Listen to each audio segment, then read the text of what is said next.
Fala rapaz, e tudo certinho? Sejam bem-vindos a mais um episódio do podcast do Mestre Pedroca. Eu sou o Mestre Pedroca e a gente está aqui hoje para poder falar sobre o deserto de Mirmir enquanto possibilidades de aventura para mesas de RPG. Então, para quem não tá ligado, essa é a série E.C., né? E.C., que nasceu como uma piada interna durante a época de financiamento do Skyfall RPG, esse cenário e ao mesmo tempo mesa de RPG ao vivo no canal do Formação Fireball, onde o cenário ele tem muitas possibilidades de e se, né? Tipo, e se a gente colocasse dragões não sei aonde, e se na verdade o Tiflin, não sei o que, e se, blá blá blá.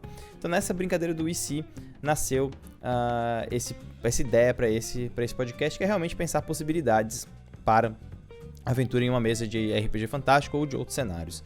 Então, esse primeiro episódio a gente vai falar um pouquinho sobre as possibilidades de aventura de desertos, especificamente sobre o deserto de Mirmir. Então, o deserto de Mirmir, ele é um local, né, do cenário de Skyfall RPG que fica ao norte do continente. E quando eu criei ele, eu criei aí realmente inspirado nas aventuras de Dark Sun, que também é um dos maiores, se não o maior, né, o principal cenário desértico para D&D. Então, uma coisa interessante de pensar o deserto é que o deserto por si só ele apresenta uma série de possibilidades de aventura, né? Ele traz, na verdade, o que ele traz é exatamente essa dificuldade de sobrevivência, né? A aventura pode ser simplesmente atravessar o deserto.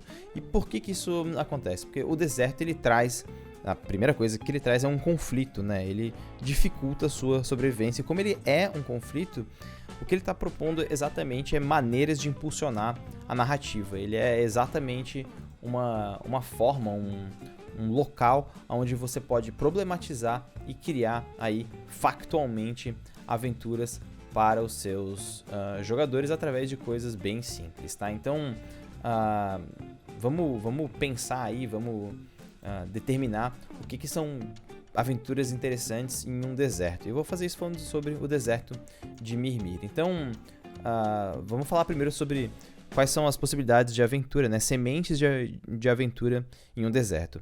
A primeira delas, a gente já falou rapidamente aqui, mas vamos nomear ela. Essa primeira aventura possível seria o transporte, né? Você tem que levar alguma coisa de localidade A para localidade B. Você tem que efetivamente conseguir transportar alguma coisa através do deserto, e a jornada é a aventura.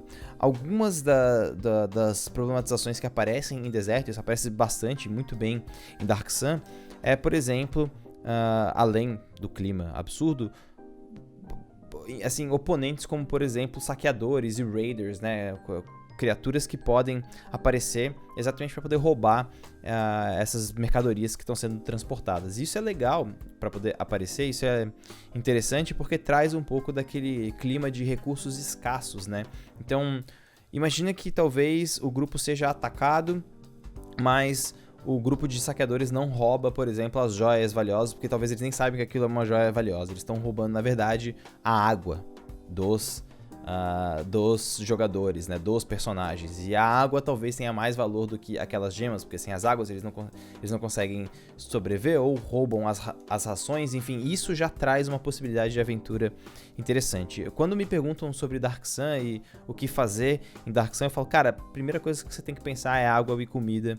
Isso por si só já gera uma aventura fantástica, né? Se a gente pensa em cenários old school, ou jogos com proposta old school, onde a própria viagem ela é uma grande dificuldade, um grande desafio, a gente tem, sem sombra de dúvidas, essa possibilidade de sobreviver ao deserto como uma possibilidade de aventura old school.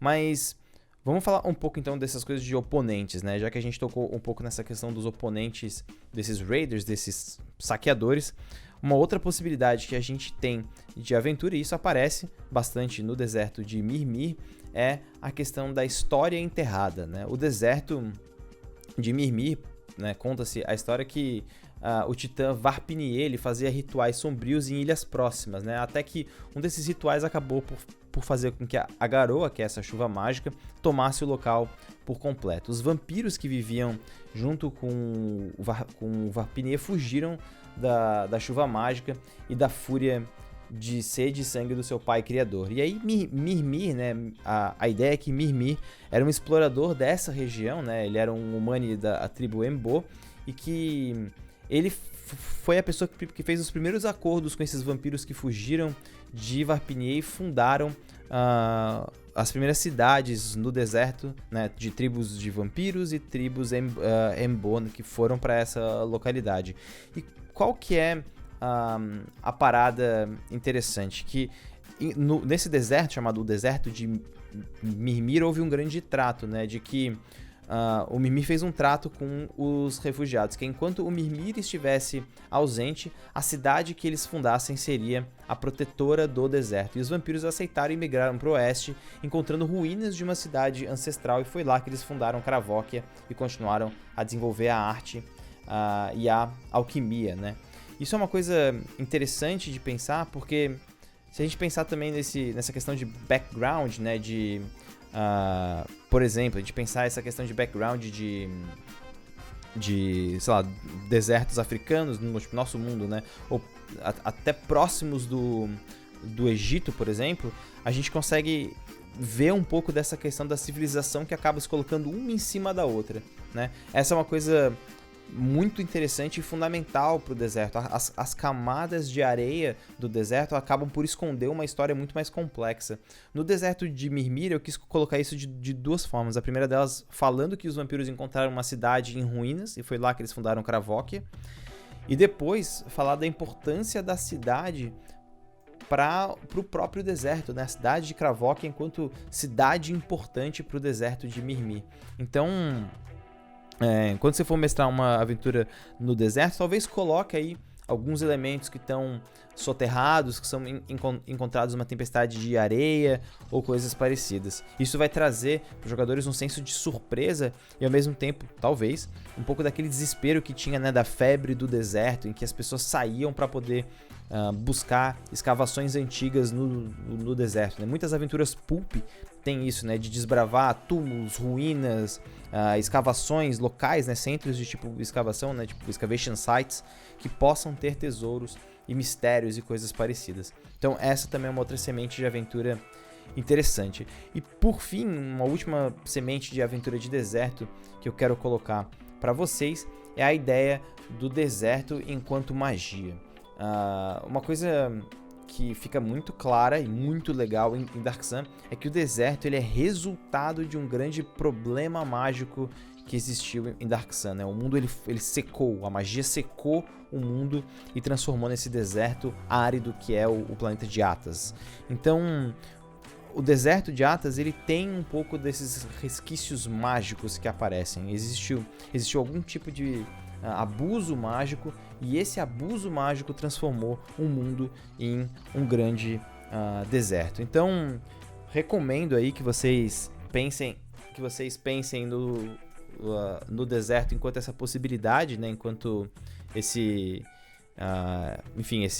local de possibilidade mágica, e eu quis trazer isso para o deserto de Mimir de algumas formas distintas. A primeira delas é a própria presença dos vampiros. Então você entra na cidade de Cravóquia, você está vendo uma cidade movimentada por magia, movimentada por por fogo alquímico, por coisas que parecem out of place, que parecem fora do lugar delas, que parecem não fazer muito sentido, né? E isso e essa riqueza mágica traz um contraste muito grande com o que é o deserto, né? Essa coisa árida de poucos recursos e grandes dificuldades. Então, sempre que você for mestrar no deserto, tenta pensar o que vai atiçar a curiosidade dos jogadores e dos personagens, né?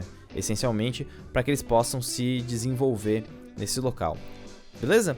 Para finalizar, então, eu vou ler aí duas sementes de tipo aventura, né? 2 e si que eu coloquei na cidade de Cravóquia, que fica aí ao oeste do deserto de Mimir.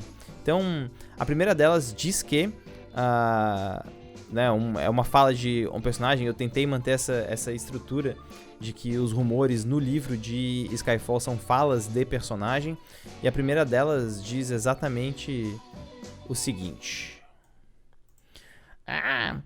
Vejam só, eu ouvi dizer que um halfling chamado Zacarias voltou do deserto com um saco cheio de moedas de ouro. Não me escuta, meu filho. Não eram pilas. Estou falando de moedas do destino. Então, uma coisa legal que eu quis colocar nessa semente de aventura, né, desse e se, era essa possibilidade de existirem moedas do destino, que na real eu não sei exatamente o que são, né, coloquei no livro como uma possibilidade de aventura, mas tá lá. Então, essa parada de, existir alguma coisa mística e mágica que foi encontrada no deserto é uma possibilidade interessante. A seguinte, então, uma outra possibilidade é essa questão da garoa, né? Isso aparece em Skyfall e no deserto de Mirmir. É interessante. Então, diz o seguinte: a garoa está se aproximando ao norte do continente. Algumas pessoas na cidade de Cravóquia estão montando uma expedição para voltar para a nossa terra natal e evitar que a garoa se espalhe ainda mais. Um bando de loucos.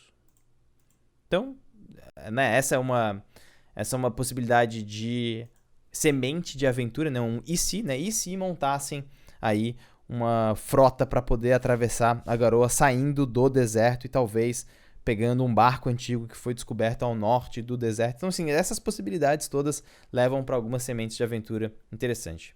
Beleza? Então, cara, é isso aí.